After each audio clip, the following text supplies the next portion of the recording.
আপনাদেরকে দেখাবো রমিয়া ইউনিয়নের বিএনপির ছাত্র যারা শিক্ষিত সবই বিএনপি সবই বেকার।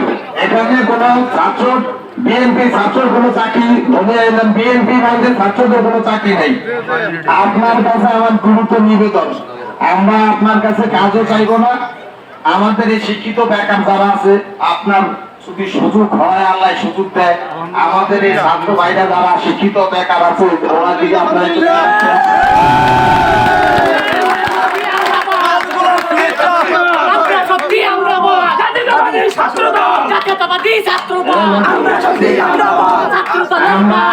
যে এলাকায় আজকে এই সমাধি করেছি করতেছি, এই এলাকাটা নদীবান্তি এলাকায়, এখানে মানুষগুলি অত্যন্ত গরিব।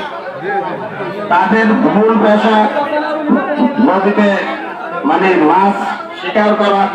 আমাদের এখানে কিছু টাকা নিয়ে তাদেরকে নদী পার করে দিচ্ছে। সুতরাং সেই সব ক্রিমিনালদের দূরে রেখে যদি পারি, আন্দোলন সবকিছু অর্থনৈতিক আন্দোলন, নিজেদের মুক্তির আন্দোলন, আন্দোলন এমনটা নিজেকে ক্ষমতায় যেতেই হবে। ক্ষমতায় যাওয়ার দরকার নেই আমাদের, আমরা আমাদের অবস্থানটাকে উন্নতি করুন, এটাই আমাদের টার্গেট হোক।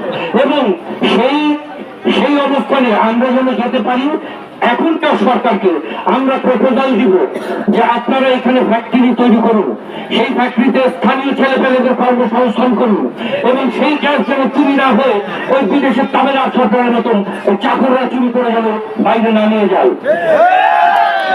সুতরাং আমরা যারা নেতৃবৃন্দ এইখানে আছি তাদের কাছে একটাই অনুরোধ যে আপনারা দোয়া করবেন আমরা যেন জনগণের চাকর হতে পারি, আমরা যেন ভারতের চাকর না হই কোনোদিন।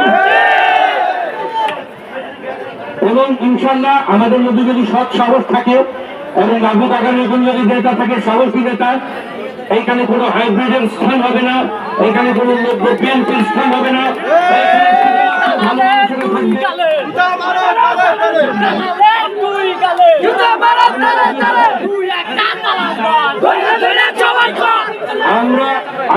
আমরা প্রতিহিংসা রাজনীতিতে যাব না, আমরা পরিশ্রমী হব। আমি আবারও আপনাদেরকে সাহস দিতে চাই, আমি আপনাদের আবারও সাহস দিতে চাই, আমি আবারও সাহস দিতে চাই। আমাদের আসল কাজ কিন্তু এখন পরিশ্রম করা, আমাদের আসল কাজ এখন আগায় নিয়ে যাওয়া। আসতে আমাদের আসল কাজ এখন আগায় নিয়ে যাওয়া, কাজ করতে দেন, সঙ্গে থাকেন। ইনশাল্লাহ বগুড়া সহ এই 13টা ইউনিয়নের উন্নয়ন হবে ইনশাল্লাহ, যদি আমরা কাজ করতে পারি। আপনারা সবাই দোয়া করবেন। আজকের দিনে